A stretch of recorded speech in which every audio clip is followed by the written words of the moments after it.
Thank you. ಎಲ್ಲರಿಗೂ ನಮಸ್ಕಾರ. ಇವತ್ತು ನಮ್ಮ ಸ್ನೇಹಿತರುಗಳು ಅಭಿಮಾನಿಗಳು ಎಲ್ಲ ಶುಭಾರೈಸಿದ್ದಾರೆ. ಇವತ್ತು ನನ್ನ ಜನ್ಮದಿನ ನಮ್ಮ ಶ್ರೀ ಬಸವೇಶ್ವರ ಸ್ವಾಮಿ ದೇವಸ್ಥಾನದಲ್ಲಿ ವರ್ಷ ಆಚರಣೆ ಮಾಡ್ಕೊಂಡಂಗೆ ಇವತ್ತು ನಾವು ಆಚರಣೆ ಮಾಡ್ಕೊಂಡಿದ್ದೀರಿ.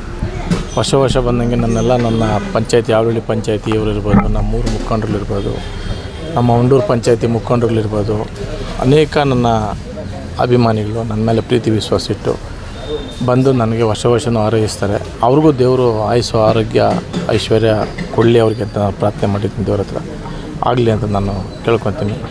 ಇದೇ ರೀತಿ ನಮಗೆ ಒಂದು ಸೇವೆ ಮಾಡುವ ಶಕ್ತಿ, ಹುಟ್ಟುಹಬ್ಬದ ನೆಪದಲ್ಲಿ ಒಂದು ಸೇವೆ ಮಾಡುವಂಥ ಶಕ್ತಿ, ದೇವ್ರ ಸೇವೆ ಮತ್ತು ಜನರ ಸೇವೆ ಮಾಡೋ ಶಕ್ತಿ ಕೊಡಲಿ ಅಂತ ಭಗವಂತನಲ್ಲಿ ಕೇಳ್ಕೊತೀನಿ. ಈ ಸಂದರ್ಭದಲ್ಲಿ ಒಳ್ಳೆಯ ಮಳೆ ಬೆಳೆ ಆಗಲಿ, ದನ ಕರುಗಳಿಗೆ ಒಳ್ಳೆ ಮೇವಾಗಲಿ, ನೀರು ಸಿಗಲಿ, ಪ್ರಾಣಿ ಪಕ್ಷಿಗಳಿಗೆ ನೀರು ಸಿಗಲಿ, ಒಂದು ಮಳೆ ಆಗಲಿ ಅಂತ ಹೇಳ್ತಾ, ಯಾಕಂದರೆ 4-5 ವರ್ಷ ನಾವು ಕೋವಿಡ್ನಿಂದ ಮುಕ್ತವಾಗಿದ್ದೀರಿ. ಇವಾಗ ಆರೋಗ್ಯವಾಗಿದ್ದೀರಿ, ಎಲ್ಲರೂ ಕ್ಷೇಮವಾಗಿದ್ದಾರೆ, ಚೆನ್ನಾಗಿದೆ. ಇದೇ ರೀತಿ ದೇವರು ಭಗವಂತ ಮುಂದುವರ್ಸ್ಕೊಂಡು ಹೋಗಲಿ ಅಂತ ನಾನು ಈ ಸಂದರ್ಭದಲ್ಲಿ ಹೇಳೋಕ್ಕೆ ಇಷ್ಟಪಡ್ತೀನಿ. ಸರ್, ಗೌರಿಬಿದನೂರಲ್ಲಿ ಏನೆಲ್ಲ ಕಾರ್ಯಕ್ರಮ ಇಟ್ಕೊಂಡಿದ್ದೀರಾ ಸರ್? ಗೌರಿಬಿದನೂರಲ್ಲಿ ಸುಮಾರು ಒಂದು 2,000-3,000 ಜನಕ್ಕೆ ಅಂಗವಿಕಲರಿಗೆ ನಾವು ಇವತ್ತು ಬಟ್ಟೆ ವಿತರಣೆ ಕಾರ್ಯಕ್ರಮ ಮತ್ತು ಸಹಾಯಧನ ಕೊಡುವ ಮುಖಾಂತರ ಮತ್ತು ಕಂಪ್ಯೂಟರ್ ತರಬೇತಿ ಪಡೆದಿರೋಂಥವ್ರಿಗೆ ಸರ್ಟಿಫಿಕೇಟ್ಗಳು ಕೊಡುವಂಥದ್ದು.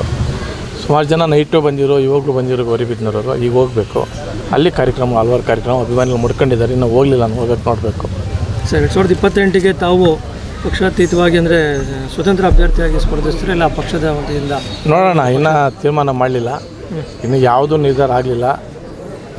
ಇಂಡಿಪೆಂಡೆಂಟಾಗಿ ಹೋಗ್ಬೇಕಂತ ಏನೋ ರಾಜಕೀಯ ಬೆಳವಣಿಗೆ ಏನಾಗ್ತದೆ ನೋಡ್ಕೊಂಡು ಒಂದು 6 ತಿಂಗಳಿಂದ ತೀರ್ಮಾನ ತಗೊಳ್ಳೋಣ ಅಂತ ಇವಾಗ ಸದ್ಯಕ್ಕೆ ಯಾವುದೂ ಇಲ್ಲ. ಸೇವೆ ಮಾಡ್ತಾಯಿದ್ದಾರೆ ಅಷ್ಟೇ. ಹೋಗ್ತೀರಿ ಬರ್ತೀರಿ, ಏನು ಬೇಕು ಮಾಡ್ತಾಯಿದ್ದೀರಿ. ಸೇವೆ ಮಾಡ್ತಾಯಿದ್ದೀರಿ. ಪ್ರತಿ ಬೂತ್ ಮಟ್ಟದಲ್ಲಿ ಪ್ರತಿ ಗ್ರಾಮದಲ್ಲೂ ಸಹ ನಮಗೆ ಸಂಘಟನೆಕಾರ ಕಾರ್ಯಕರ್ತರಿದ್ದಾರೆ. ಅವ್ರಿಗೆ ಏನು ಕಷ್ಟ ಸುಖನ ಹಾಕ್ಕೊಂಡು ಹೋಗ್ತಾಯಿದ್ದೀನಿ. 6 ತಿಂಗಳಿದ್ದಂಗೆ ನೋಡೋಣ, ಆಮೇಲೆ ತೀರ್ಮಾನ ಮಾಡಿ. ಇನ್ನೊಂದೇನು 2 ತಿಂಗಳಲ್ಲಿ CM ಬದಲಾವಣೆಗಳು ಅಂತ ಭಾಳಷ್ಟು ಚರ್ಚೆ ನಡೀತಾ ಇದೆ. ಆಗಲೇನಾದ್ರು ತಮ್ಮ ಬದಲಾವಣೆ? ನಮ್ಮದೇನಿಲ್ಲ, ನಮ್ಮ ಕಾಲ ಸಂಬಂಧ ಇಲ್ಲ. ಅವರು ದೊಡ್ಡವರು ಬದಲಾವಣೆಗಳನ್ನ ಹಾಕೊಳ್ಳಿ, ಏನನ್ನ ಹಾಕ್ಕೊಳ್ಳಿ. ನಮಗೇನು ಗ್ರಾಮಗಳಿಗೆ ಜನರಿಗೆ ಒಂದು ಒಳ್ಳೆ ಕೆಲಸ ಕಾರ್ಯಗಳು ಮಾಡಿಕೊಟ್ರೆ ಸಾಕು. ಮಾಡಬೇಕಾಗಿರೋ ಅಷ್ಟು ಬೇಜಾನಾಗೋದು ಮಾಡಲಿ ಅಂತ ನಾನು ಹೇಳೋಕ್ಕೆ ಇಷ್ಟಪಡ್ತೀನಿ.